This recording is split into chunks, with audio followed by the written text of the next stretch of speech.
Hello, assalamu alaikum viewers. Today we are presenting here lecture number 2 presenting by Backbone, and in this lecture we are covering basically 6 units.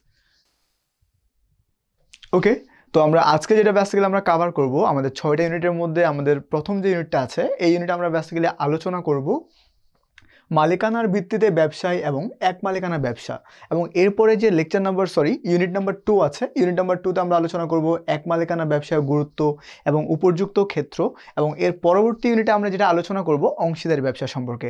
তাহলে বন্ধুরা দেরি না করে চলে যাই আমাদের ইউনিট নাম্বার 1 এবং এই ইউনিটে বেসিক্যালি আমরা যেটা কভার করব সেটা হচ্ছে মালিকানার ভিত্তিতে ব্যবসা সংগঠন।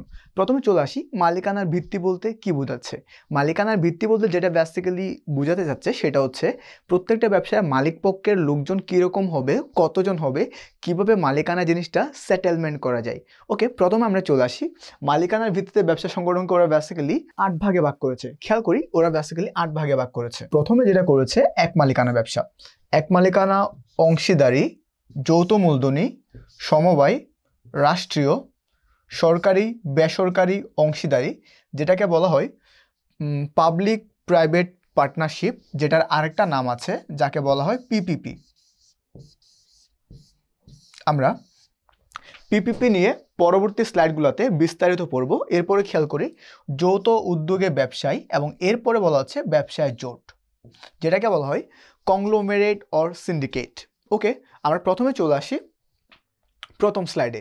খেয়াল করি এক মালিকানা ব্যবসা, ভেরি সিম্পল। এক মালিকানা ব্যবসা মানে হচ্ছে তোমার যে ব্যবসার মালিক পক্ষ শুধুমাত্র একজন থাকবে, মানে যে ব্যবসা প্রতিষ্ঠান একজন মালিক দ্বারা পরিচালিত, নিয়ন্ত্রিত এবং গঠিত হবে তখন তাকে বলা হয় এক মালিকানা ব্যবসা।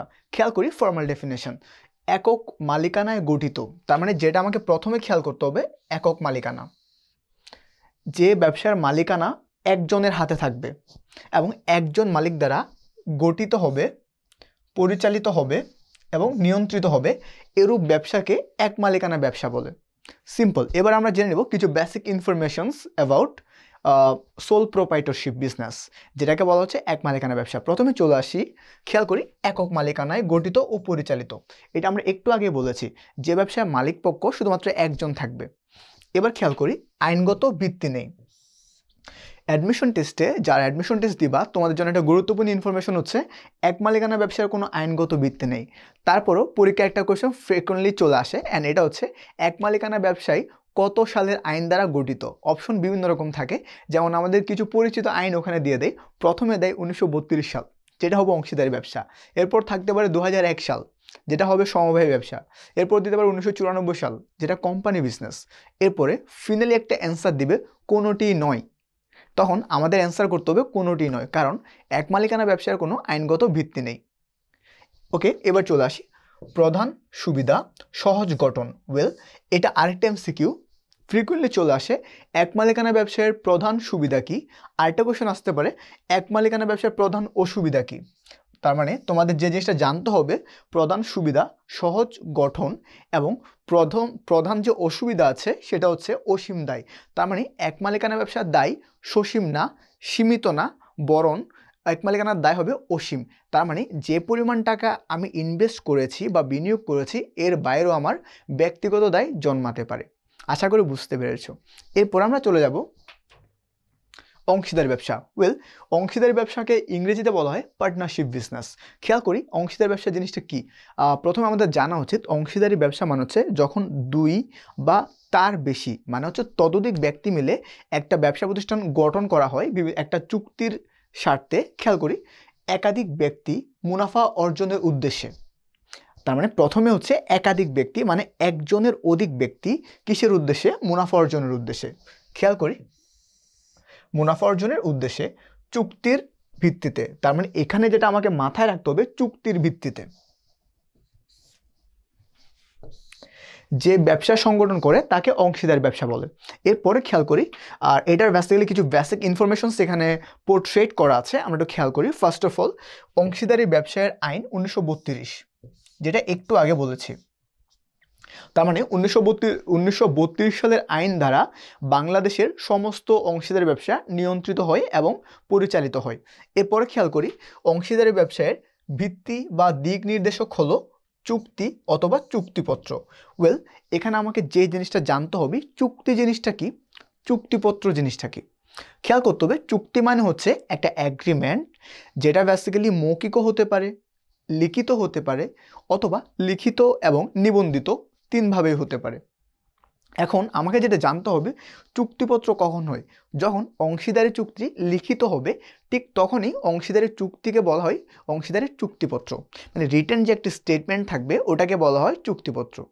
এবার আমরা চলে আসি নিবন্ধন ঐচ্ছিক। তার মানে অংশীদারি ব্যবসায় নিবন্ধন ঐচ্ছিক, বাধ্যতামূলক কিছু না। যখন নিবন্ধন তখনই বাধ্যতামূলক হবে যখন আমাদের চুক্তিপত্রটা লিখিত হবে এবং নিবন্ধিত হবে।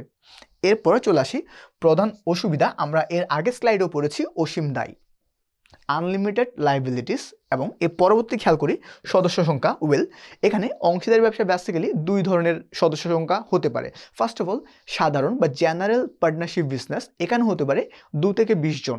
খেয়াল করি, সাধারণ অংশীদারি ব্যবসার ক্ষেত্রে 2 থেকে 20 জন, এবং যদি অংশীদারি ব্যবসা ব্যাংকিং অংশীদারি হয় তাহলে সদস্য সংখ্যা হবে 2 থেকে 10 জন। খেয়াল করি, ব্যাংকিং অংশীদারি ব্যবসার ক্ষেত্রে 2 থেকে 10 জন।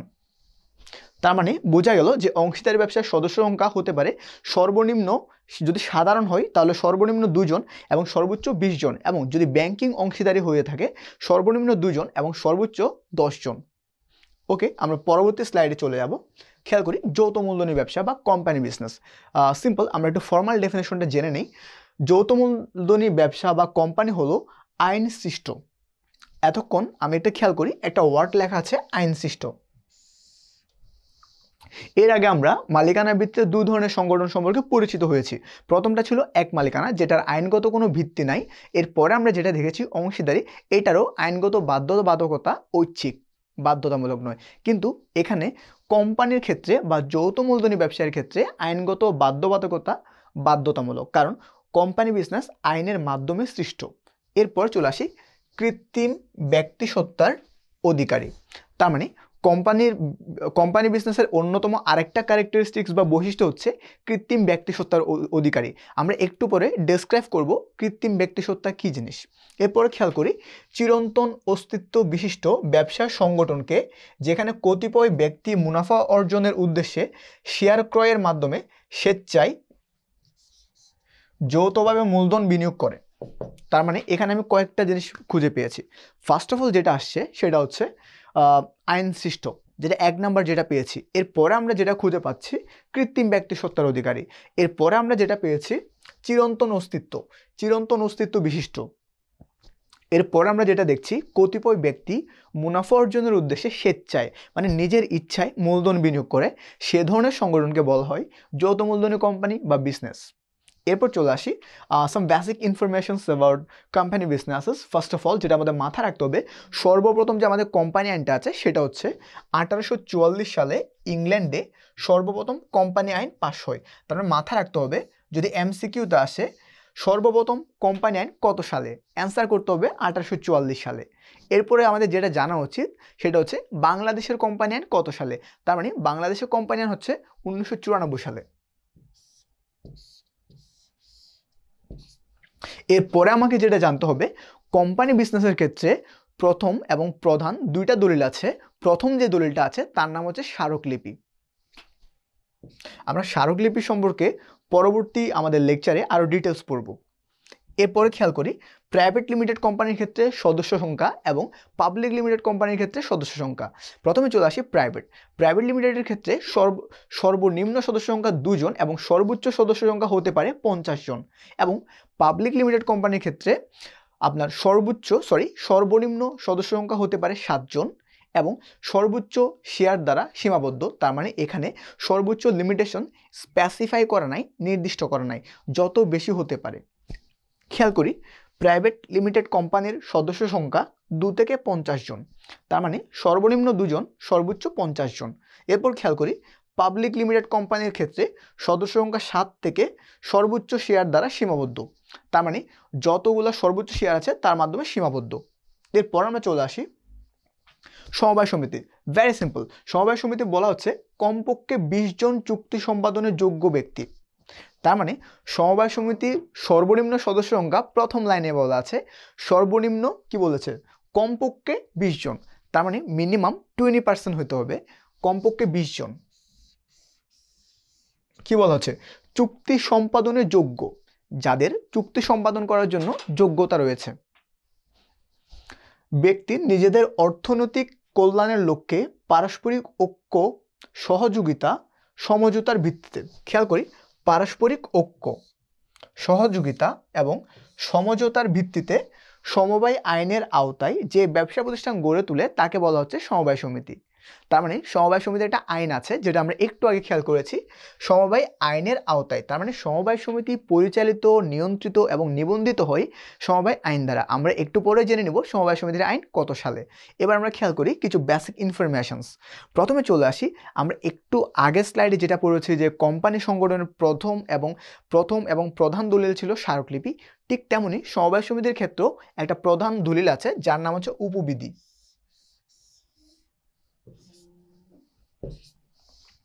এরপরে খেয়াল করি সমবায় সমিতির প্রধান উদ্দেশ্য বা মূল উদ্দেশ্য হচ্ছে সদস্যদের পারস্পরিক আর্থিক কল্যাণ সাধন। খেয়াল করি সমবায় সমিতির উদ্দেশ্য সদস্যদের আর্থিক কল্যাণ। এরপর খেয়াল করি যেটা বলা আছে সাল সম্পর্কিত, বাংলাদেশের সমবায় সমিতি আইন 2002 সালে, সমবায় সমিতি বিধিমালা 2004 সালে। এটা একটু মাথায় রাখতে হবে সমবায় সমিতি আইন কত সালে এবং সমবায় সমিতি বিধিমালা কত সালে। এরপরে চলে আসি ন্যূনতম সদস্য সংখ্যা 10, সর্বোচ্চ সদস্য সংখ্যা সম্পর্কে আইনে কিছু বলা নেই।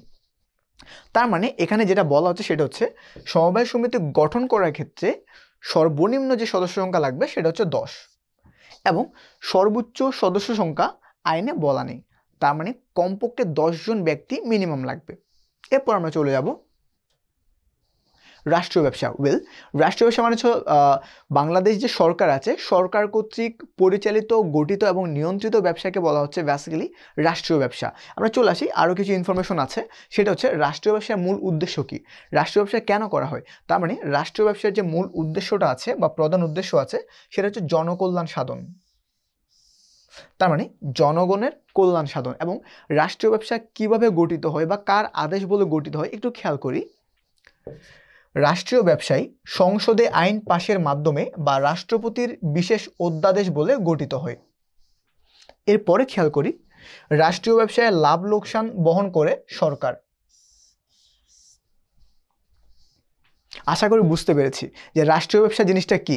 তার মানে যে ধরনের ব্যবসা প্রতিষ্ঠান সরকার দ্বারা গঠিত, নিয়ন্ত্রিত এবং পরিচালিত হবে তাদেরকে বলা হয় রাষ্ট্রীয় ব্যবসা। খেয়াল করি দুটি এক্সাম্পলস এখানে দেওয়া আছে। প্রথমটা বলা হচ্ছে বাংলাদেশ রেলওয়ে, এরপরে বলা হচ্ছে টেলিটক অথবা সোনালী ব্যাংক, যে সোনালী ব্যাংককে বলা হচ্ছে রাষ্ট্রায়ত্ত ব্যাংক। এবার আমরা চলে আসবো আমাদের পরবর্তী টপিকস, যৌথ উদ্যোগে ব্যবসা। ভেরি সিম্পল, যৌথ উদ্যোগে ব্যবসা হচ্ছে দেশি ও বিদেশি উদ্যোক্তাদের সমন্বয়ে। এখানে অ্যান্সারটা বলা আছে, তার মানে যে ধরনের ব্যবসা সংগঠনে দেশি ও প্লাস মানে বাংলাদেশি, আমি বাংলাদেশের পার্সপেক্টিভে ধরে নিব বাংলাদেশি বিনিয়োগকারী এবং অন্য বাইরের কোনো দেশের বিনিয়োগকারী যখন যৌথ উদ্যোগে, বিদেশি উদ্যোক্তাগণ যখন সমন্বয়ে যৌথ উদ্যোগে কোনো ব্যবসা প্রতিষ্ঠান পরিচালনা করবে তখন তাকে বলা হয় যৌথ উদ্যোগে ব্যবসা। খেয়াল করি এখানে যে ইমপ্লিমেন্টগুলো আছে, মানে এটা বেসিক্যালি কেন দরকার হয়। খেয়াল করি এতে দেশের অভ্যন্তরে বিদেশি পুঁজি এবং প্রযুক্তির সহজ আগমন ঘটে। এটা ছিল আমাদের ফার্স্ট পয়েন্ট। সেকেন্ড পয়েন্ট খেয়াল করি অভ্যন্তরীণ সম্পর্কে সর্বোচ্চ ব্যবহার সহজ হয়। এরপর বলেছে অভ্যন্তরীণ সম্পর্কের মানে ইন্টারনাল যে কমিউনিকেশনটা আছে এটার সর্বোত্তম ব্যবহার সম্পন্ন হয়। এরপর খেয়াল করি শিল্পায়ন ত্বরান্বিত হয়। দেশের ভিতরে এবং দেশের বাইরে আমাদের যে গ্লোবালাইজেশন আছে এটার মাধ্যমে শিল্পায়ন ত্বরান্বিত হয়। এরপর খেয়াল করি উদাহরণ দিয়েছে Dutch Bangla bank limited. Dutch বলতে এখানে বোঝাচ্ছে নেদারল্যান্ডস, বাংলা বলতে বোঝাচ্ছে বাংলাদেশ। তার মানে নেদারল্যান্ডস এবং বাংলাদেশ দুটা দেশের যৌথ প্রযোজনায় বা সমন্বিত হয়ে যে একটা বিজনেস আছে, যে ব্যাংকটা পরিচালিত হচ্ছে তাকে বলা হচ্ছে ডাচ বাংলা ব্যাংক লিমিটেড। এরপর খেয়াল করি যেটা বলা হচ্ছে সরকারি বেসরকারি অংশীদারিত্ব ভিত্তিক ব্যবসা। খেয়াল করি ভেরি সিম্পল, সরকারি বেসরকারি তার মানে যে ধরনের ব্যবসা প্রতিষ্ঠানে সরকারও বিনিয়োগ করবে, বেসরকারি বিনিয়োগে থাকবে, মানে সরকার প্লাস বেসরকারি যৌথ বিনিয়োগে যে ধরনের ব্যবসা প্রতিষ্ঠান গঠিত হবে তাদের বলা হয় পাবলিক প্রাইভেট পার্টনারশিপ অথবা পিপিপি। খেয়াল করি, সরকারি বেসরকারি যৌথ অর্থায়নে বা সামর্থ্যের সহযোগে ব্যবসায়ের যে ধারণার উদ্ভব হয়েছে তাকে পিপিপি অথবা পাবলিক প্রাইভেট পার্টনারশিপ বলা হয়। এখন ব্যাপার হচ্ছে এ ধরনের বেসিক্যালি সংগঠন কেন করা হয় বা এগুলোর এক্সিস্টেন্স কেন আছে বা এগুলো কোন মন্ত্রণালয়ের দ্বারা পরিচালিত হয় একটু খেয়াল করি। দেশের অবকাঠামো উন্নয়নের জন্য এ ধরনের সংগঠনের সৃষ্টি, তার মানে এটার বেসিক্যালি ক্রিয়েশন হচ্ছে আমাদের দেশের যে একটা ইনফ্রাস্ট্রাকচারাল ডেভেলপমেন্ট আছে তার উন্নয়নের জন্য। এরপরে দেখি পিপিপি প্রধানমন্ত্রীর কার্যালয়ের অধীনে, তার মানে প্রধানমন্ত্রীর কার্যালয়ের অধীনে পিপিপি পরিচালিত হয়। এরপরে যেটা বলা হচ্ছে বাংলাদেশে 2010 সালে আনুষ্ঠানিকভাবে পিপিপি যাত্রা শুরু করেন, তার মানে যদি এমসিকিউতে চলে আসে পিপিপি কত সালে আনুষ্ঠানিকভাবে যাত্রা শুরু করে তখন তোমাকে অ্যান্সার করতে হবে 2010 সালে। আবার বলছি পিপিপি মানে হচ্ছে তোমার পাবলিক প্রাইভেট পার্টনারশিপ। এবার চলে যাব পরবর্তী স্লাইডে। এক মালিকানা ব্যবসা, সিম্পল, হোয়াটস বেসিক্যালি সোল প্রোপাইটারশিপ বিজনেস। খেয়াল করি সোল প্রোপাইটারশিপ মানে হচ্ছে যে ব্যবসার মালিক, সংগঠক, পরিচালক এবং পুঁজি সরবরাহকারী একজন মাত্র ব্যক্তি এবং যিনি এককভাবে ব্যবসার সকল পুঁজি সংগ্রহ করেন, ঝুঁকি বহন করেন। খেয়াল করি এককভাবে সকল পুঁজি সংগ্রহ করেন, তার মানে পুঁজি সংগ্রহ করেন, ঝুঁকি বহন করেন এবং সমুদয় মুনাফা ভোগ করেন, তাকে এক মালিকানা ব্যবসা বলেন। তার মানে এক মালিকানা ব্যবসা হচ্ছে যে ধরনের ব্যবসায় একজন মালিক থাকবে এবং ওই মালিকের অধীনেই যাবতীয় কার্যাবলী নিয়ন্ত্রিত হবে, তখন তাকে বলা হয় এক মালিকানা ব্যবসা। এরপরে আমরা খেয়াল করি এক মালিকানা ব্যবসার কিছু বেসিক ক্যারেক্টারিস্টিক্স আছে। ফার্স্ট অফ অল যেটা বলা হচ্ছে একক মালিকানা, যেটা না বোঝার কিছু নাই, একজন মাত্র মালিক থাকবে। এরপরে যেটা বলেছে সহজ গঠন, যেহেতু এক মালিকানা ব্যবসার ক্ষেত্রে কোনো আইনগত জটিলতা নাই, তার মানে এক মালিকানা ব্যবসা গঠন করা খুবই সিম্পল। এরপরে খেয়াল করি সীমিত মূলধন এবং আয়তন। এক মালিকানা ব্যবসায়ের যেহেতু একজন মাত্র মালিক পক্ষ, তার মানে মূলধনের পরিমাণটা সীমিত হবে এবং এর আয়তনটাও ক্ষুদ্রায়তন হবে। এরপরে খেয়াল করি মালিকের অসীম দায়, তার মানে একজন মাত্র মালিক যে পরিমাণ ব্যবসায় ইনভেস্ট করেছে বা বিনিয়োগ করেছে সমপরিমাণ বা এর বেশি পরিমাণ যে ক্ষতি হতে পারে পুরোটা দায় মালিক একজনে বহন করবে। এরপরে খেয়াল করি একক কর্তৃত্ব এবং নিয়ন্ত্রণ, মালিক একাই কর্তৃত্ব গ্রহণ করবে এবং একাই দায়িত্ব পালন করবে এবং নিয়ন্ত্রণ করবে। এরপরে খেয়াল করি প্রত্যক্ষ সম্পর্ক, তার মানে যেহেতু মালিক একজন, কাস্টমারের সাথে বা ক্রেতার সাথে একটা প্রত্যক্ষ সম্পর্ক সৃষ্টি হয়, যেটাকে বলা হয় ডিরেক্ট মার্কেটিং। এরপর চলে আসি মালিক এবং ব্যবসায়ের সত্তার অভিন্নতা, তার মানে যিনি মালিক তিনি ব্যবসায়ের। ব্যাপারটা হচ্ছে এরকম, যে দোকানটা আছে তার মালিক যেহেতু একজন, তার মানে ব্যবসা এবং মালিককে অভিন্ন হিসেবে ধরা হয়, মানে ব্যবসা এবং মালিককে আলাদা করে ধরা হয় না। এরপরে খেয়াল করি নমনীয়তা, যাকে বলা হচ্ছে ফ্লেক্সিবিলিটি বা পরিবর্তনশীলতা। মালিক চাইলেই তার যে ডিসিশনটা আগে থেকে ফিক্সড করা ছিল এটা মালিক চাইলে যে কোনো সময় পরিবর্তন করতে পারে। এরপর খেয়াল করি অনিশ্চিত স্থায়িত্ব। আজকে ধরো একটা এক্সাম্পল দিই, আমি ধরে নিলাম আমি মুরগির ব্যবসা করি। এখন ব্যাপার হচ্ছে আমার মুরগির ব্যবসা ভালো লাগতেছে না, কালকে থেকে আমি তরকারির ব্যবসা শুরু করব। মানে আমার যে ব্যবসাটা আছে আমি আমার ইচ্ছে মতো আমি চেঞ্জ করতে পারবো, এটার কোনো নিশ্চিত স্থায়িত্বকাল নেই। আমি যখন আমার স্বাধীনভাবে আমি চাইলে আমার ব্যবসা থেকে আমি সুইচ করতে পারবো, চেঞ্জ করতে পারবো, যেটাকে বলা হচ্ছে অনিশ্চিত স্থায়িত্ব। এতটুকু ছিল আমাদের ইউনিট নাম্বার 1। তো আমরা আমাদের সাথে থাকার জন্য ধন্যবাদ। আমরা এখন চলে যাব ইউনিট নাম্বার 2-এ।